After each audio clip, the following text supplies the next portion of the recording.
are moments in life when a single act of kindness seems small, almost insignificant. A piece of bread given to a stranger, a helping hand to someone Thank you everyone for else showing ignores, kindness, a prayer Amara. whispered in faith when the night feels dark. But sometimes that single act travels farther than we can ever imagine. Sometimes it enters places we can never see, and sometimes it returns to save a life. This is the story of Amara, a woman whose kindness changed the course of a terrible night, and how one seed of goodness stood between her son and death. In a quiet village called Umunachi, surrounded by thick forests and red dusty roads, lived a woman known by almost everyone. Her name was Amara. She was not wealthy, she did not own land, she did not have influence amongst the elders. But if you asked anyone in the village what they knew about her, they would all say the same thing. Hello, dear friend. Amara's hands are always open. Amara sold vegetable in the village market. Every morning before sunrise, she would walk nearly 2 miles carrying a basket filled with tomatoes, pepper and leafy greens. Life had not been easy for her. Years earlier, her husband died suddenly from illness, leaving her alone to raise their only son.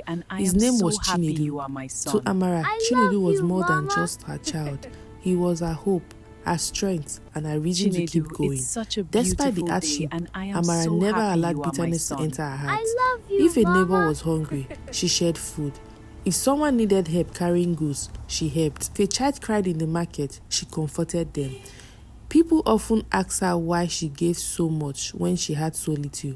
Amara would smile gently and say, "Kindness is never wasted. God sees every seed we plant." Some people admired her, but some people mocked her. Kindness would make you rich, they would laugh. Still, Amara continued to give, because kindness was simply who she was. One evening, as the sun dipped low and traders began packing their stores, a strange woman entered the market. She looked weak, her clothes were torn, her feet were covered in dust and mud, and her eyes carried a strange heavy sadness. Most people ignored her, some moved away nervously. In villages like Umunachi, strangers were sometimes treated with suspicion. The old woman slowly approached Amara's store. Her voice trembled as she spoke. "My daughter, help me please. I have not eaten in 2 days." Amara looked into the woman's tired eyes. Without hesitating, she reached into her basket. She packed tomatoes, vegetables, 2 pieces of yam, and the last loaf of bread she had brought for her own dinner. She wrapped them in cloths and placed them in the woman's hand. She also gave the woman food and said, "Take this, Mama." Here, Amara said kindly, eat. "God sees you." The old woman stared at her silently. There was something unusual in her gaze, almost as if she was studying Amara's face. Then she spoke slowly. "You have given when you have little." She paused. Thank you for One day, showing your kindness, kindness will Amara. stand between life and death. Amara smiled softly, assuming the woman was simply offering a blessing. But the old woman's eyes held a deeper meaning, a meaning Amara could Thank not you for showing understand. kindness, The woman Amara. turned and disappeared into the evening crowd, and life went on, or so it seemed. Months passed. The rainy season came. The strange things began happening in the village. Farm animals were found dead. Children woke screaming from nightmares. Villagers whispered that something was wrong. The elders spoke quietly among themselves. "There are dark forces moving again." One of them warned. But life in the village continued until one night, Chinedu did not come home. At first, Amara thought he was playing with friends. But as the sun disappeared and darkness covered the village, fear began to grow inside her chest. She searched the marketplace. She checked the football field. She asked neighbors. No one had seen him. Her heart began to race. Something was terribly wrong. By midnight, Amara's strength collapsed. She walked into the small village church, empty except for flickering candles. She fell to her knees before the wooden altar. Tears streamed down her face. "Lord, you gave me this child. God, He you is gave all me I this have. child. Please protect him." Outside, the wind began to rise. Thunder rolled quietly across the sky, but Amara did not move. She stayed on her feet, praying. Deep inside the forest, beyond the village, a terrible gathering had begun. Under a massive iroko tree, torches burned in a circle, dressed in dark clothing, stood around a stone altar.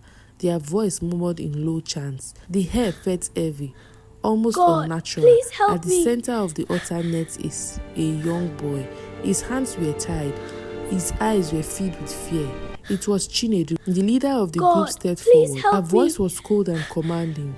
Tonight, she said, we renew our powers. The witches moved closer to the altar.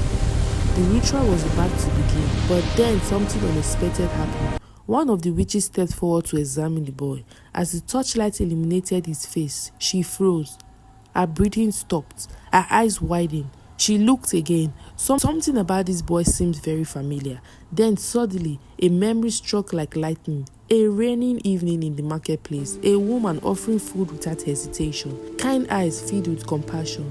Amara, the witch's heart began pounding. She looked back at the boy. This is her son. God, the witch stepped forward urgently. Stop, she shouted. Stop. The other witches turned towards her in confusion. No, it is what too is the dangerous. meaning of this? The leader demanded. The woman slowly removed her hood. Her face was older, hardened by years of darkness, but it was unmistakable. She was the same old woman from the markets, the woman Amara had fed. This child cannot be sacrificed, she said firmly. The leader laughed coldly. And why not? Because his mother showed me mercy when no one else would. Some witches coughed, but the old woman shook her head. You do not understand. There is power in kindness. She fed me when she had nothing, and something about that act followed me. The forest wind suddenly grew stronger. Thunder cracked loudly above them. The witches began murmuring nervously.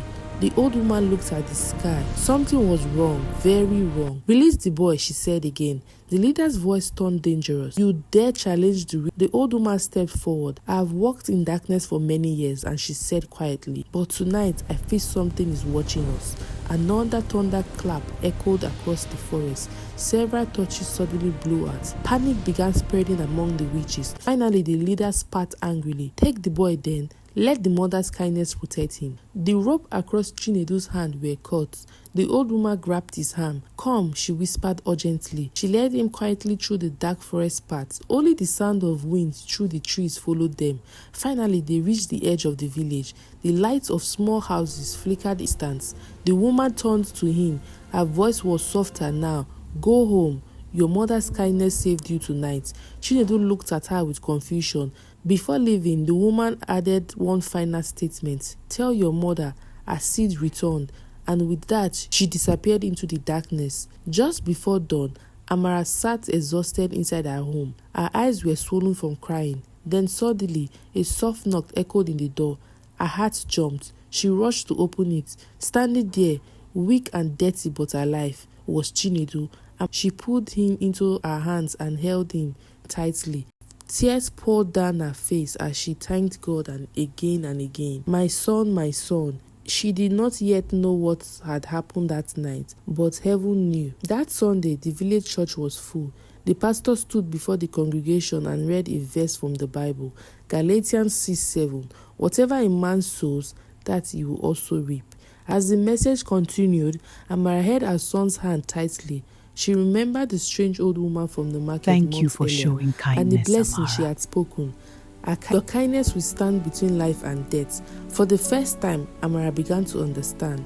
A small act of generosity had traveled far beyond the marketplace. It had entered a place she never imagined. And when the darkest moments arrived, that seed returned. Kindness may seem small, but in God's hand, it becomes powerful.